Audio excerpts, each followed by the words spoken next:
Hey and welcome back to another tutorial video.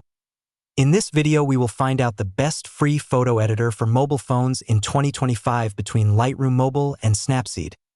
If you're looking for the best free photo editor in 2025, then watch this till the end and hit that subscribe button so you won't miss any future uploads, and let's get into this. Adobe Photoshop Lightroom is the gold standard photo editing app on every platform, including iOS and Android. While aimed at professional and hobbyist photographers, it's entirely suitable for editing any kind of image you shoot on your smartphone. Lightroom packs a lot into a surprisingly usable app.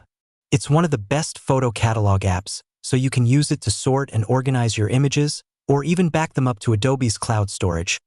But it's the image editing features I'm here to talk about.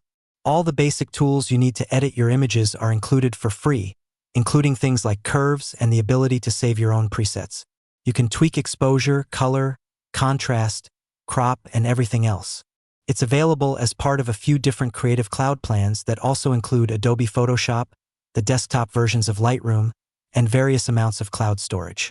The cheapest option is to upgrade through your smartphone for $4.99 per month. This gets you Lightroom Premium on your smartphone and 100 gigabytes of cloud storage. For $9.99, the Lightroom 1 terabyte plan adds Lightroom on the web and desktop, as well as 1 terabyte of cloud storage. The biggest downside is that Lightroom assumes you have a certain familiarity with photography. If terms like exposure are gibberish to you, there will be a bit of a learning curve. Snapseed was one of the first truly great mobile photo editing apps. It was so good that Google bought it to get the dev team and technology behind it. And while Snapseed clearly isn't a priority for Google, it's still a super powerful and completely free mobile image editing app. Snapseed packs in all the basic tools as well as some decent filters and a great selective adjustment system. Called you points? These allow you to adjust the brightness and color levels of different areas of your image in a few quick taps. The biggest area where Snapseed falls short is in repeatability.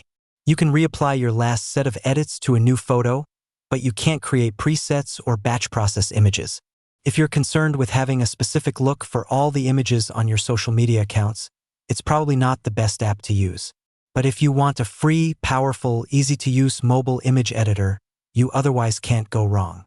Through that basic comparison, you can easily decide what suits you and your workflow.